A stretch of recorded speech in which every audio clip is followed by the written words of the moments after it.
वहां दिल्ली में यूपी के CM Yogi Adityanath global investor summit में लोगों को उसको लॉन्च करने के बाद वहां संबोधित करते हुए और यूपी के डेवलपमेंट कार्य की व्याख्या करते हुए वापस रुख करते हैं। बड़ी खबर रूस यूक्रेन महायुद्ध से जुड़ी। अमेरिका और ब्रिटेन से यूक्रेन को लगातार सैन्य मदद मिल रही है, जिसे पुतिन गुस्से में है।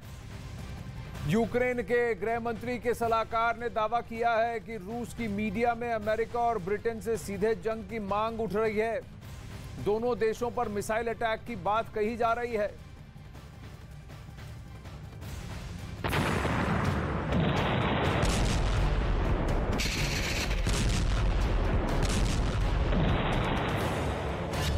अमेरिका से सीधे टकराएगा रूस। ब्रिटेन पर सीधा हमला करेंगे पुतिन। परमाणु युद्ध की तारीख तय हो गई। वो अमेरिका के हथियार थे जिसने रूस के ठिकानों को बर्बाद कर दिया। वो ब्रिटेन से मिली मदद थी जिसकी वजह से यूक्रेन युद्ध में 10 महीने तक टिका हुआ है।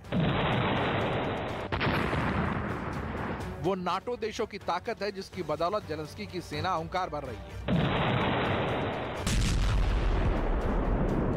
यूक्रेन से युद्ध में रूस जहां कहर बरपा रहा है, तो यूक्रेन की सेना जोरदार पलटवार कर रही है। यही वजह है कि पुतिन की सेना युद्ध को जीत में नहीं बदल पाई। इसके पीछे सबसे बड़ी वजह है नाटो देश, जिसमें अमेरिका जेलेंस्की के साथ मजबूती से खड़ा है।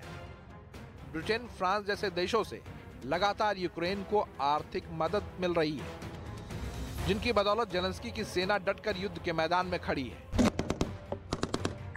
और पुतिन की सेना के लिए बड़ी चुनौती बनी हुई है।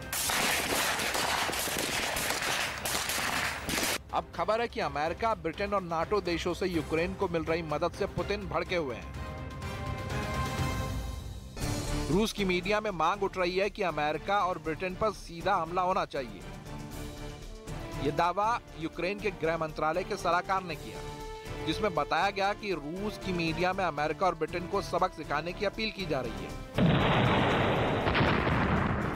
यानी साफ है कि यूक्रेन में मिल रही चुनौती की वजह से रूस बेहद परेशान है और इसके पीछे सबसे बड़ी वजह उनके लिए अमेरिका और ब्रिटेन लग रहा है, क्योंकि पिछले 8 महीने में ही अमेरिका $18 बिलियन के हथियार यूक्रेन को दे चुका है। उधर ब्रिटेन भी ऐलान कर चुका है कि वो यूक्रेन को 50 मिलियन पाउंड का रक्षा पैकेज देगा, जिसमें 125 एंटी एयरक्राफ्ट बंदूकें और एंटी ड्रोन तकनीक भी शामिल है। इसके अलावा रडार सिस्टम भी ब्रिटेन के इस पैकेज के तहत यूक्रेन को दिया जाएगा।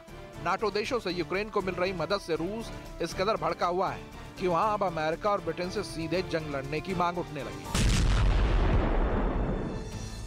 अब वहीं नेटो देश यूक्रेन को लगातार सैन्य मदद दे रहे हैं, हथियार से उसे पूरी तरह से इक्विप कर रहे हैं। यही वजह है कि यूक्रेन जंग के मैदान में रूस के खिलाफ अब भी टिका हुआ है। करीब 10 महीने को होने को आ रहे हैं। आपको बताते हैं कि कौन सा देश यूक्रेन को कौन से हथियार दे रहा है। सबसे पहले नेटो का सरगना अमेरिका ने यूक्रेन को हाइमार्स रॉकेट सिस्टम दिया है, मिसाइल्स दिए हैं, हाउविट्जर तोपें दी हैं, गोला बारूद, स्टिंगर मिसाइल्स और हार्पून मिसाइल भी दिया है। साथ में ब्रिटेन है। ब्रिटेन ने यूक्रेन को लाइट एंटी टैंक मिसाइल्स दिए हैं। इसकी बहुत बड़ी खेप सौंपी है। लिथुएनिया से यूक्रेन को थर्मल इमेजिंग निगरानी सिस्टम यानी कि मॉनिटरिंग सिस्टम, आर्टिलरी, यह भी दिया जा रहा है।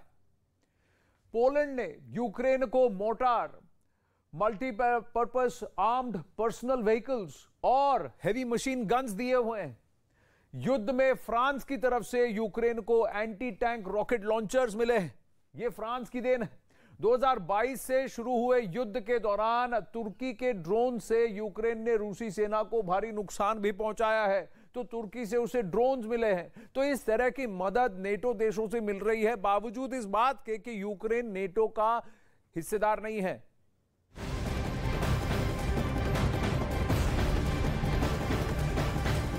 महायुद्ध के बीच रूस के सामने आर्थिक संकट गहरा गया है। पश्चिमी मीडिया ने दावा किया है कि यूक्रेन पर बम बरसाते बरसाते रूस के बारूद खाने खाली हो गए हैं। वहीं ब्रिटेन के रक्षा मंत्रालय ने दावा किया है कि रूस के निवेशकों से $13 बिलियन से ज्यादा का कर्ज ले लिया है, जिससे वो युद्ध में हथियार और रसद की कमी को पूरा करेगा।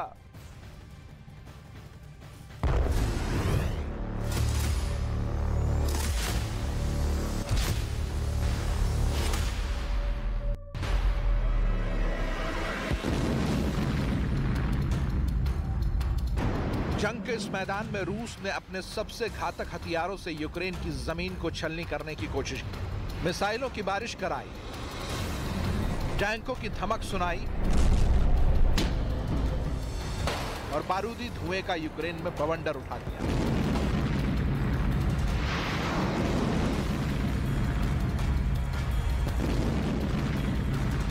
पिछले कुछ हफ्ते में युद्ध को धार देने के लिए रूस की सेना ने वो सब कुछ किया जिससे जंग में उसे बढ़त मिल सके, लेकिन बारूदी बवंडर उठते उठते रूस अब कर्ज के दरवाजे पर पहुंच गया।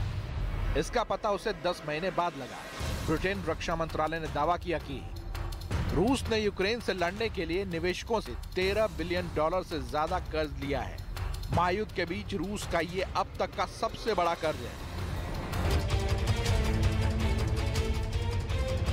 ब्रिटेन के रक्षा प्रमुखों का दावा यह भी है कि यूक्रेन के खिलाफ मैदान में डटे रहने के लिए रूस ने चोरी चुपके से इतनी बड़ी राशि उधार ली है। 2 हफ्ते से जंग तेज है, ऐसे में हथियारों की संख्या भी तेजी से कम हो रही है। यूक्रेन को तो नाटो देशों से हथियार और रसद की मदद मिल रही है, लेकिन रूस अकेले ही मैदान में टिका हुआ है। पश्चिमी मीडिया की खबरों की माने तो पिछले हफ्ते रूस की इकोनॉमी साल की दूसरी तिमाही में 4.1% तक गिरी। इसके बाद तीसरी तिमाही में 4% की गिरावट दर्ज की गई। महायुद्ध के बीच रूस के सामने संकट कई हैं, जिससे निपटने की पुतिन एंड कंपनी पूरी कोशिश कर रही है। जंग के चलते सैकड़ों बड़ी कंपनियां देश छोड़कर भाग गई हैं। कई कंपनियों ने रूस में व्यापार करने से इनकार कर दिया है। तेल और गैस की कीमतों में लगातार इजाफा हो रहा है।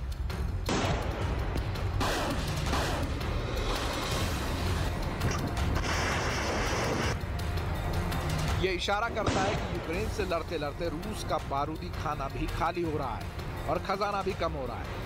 बिना हथियारों के जंग के मैदान में टिके रहना किसी भी देश के लिए मुश्किल होगा, भले ही वो महाशक्तिशाली रूस ही क्यों ना हो। ऐसे में हथियारों का स्टॉक बनाए रखना पुतिन के सामने बड़ी चुनौती होगी। इससे पहले पश्चिमी मीडिया में रूस के हथियारों का स्टॉक खत्म होने की भी काफी चर्चाएं थी। दावा किया जा रहा था कि रूस के पास मौजूदा हथियारों में लगातार गिरावट हो रही है। रूस की सबसे घातक मिसाइल स्कंदर, कलिब और KH-101 का स्टॉक आधे से भी कम बचा है। वहीं जंग में इस्तेमाल हो रहा आत्मघाती ड्रोन भी अब कुछ ही बचे हैं। जाहिर है युद्ध किसी भी देश की इकोनॉमी पर नेगेटिव इम्पैक्ट डालता है। इससे पहले भी कई बार युद्ध के चलते दुनिया के कई देशों की इकोनॉमी में गिरावट देखी गई है। यूक्रेन को घुटने पर टिकाने पर मजबूर करने का सपना लिए पुतिन अपने सारे पैतरे मैदान जंग में इस्तेमाल कर रहे हैं। बारूद की कमी का संकट आने पर वो कर्ज भी ले रहे हैं और साथी देशों से मदद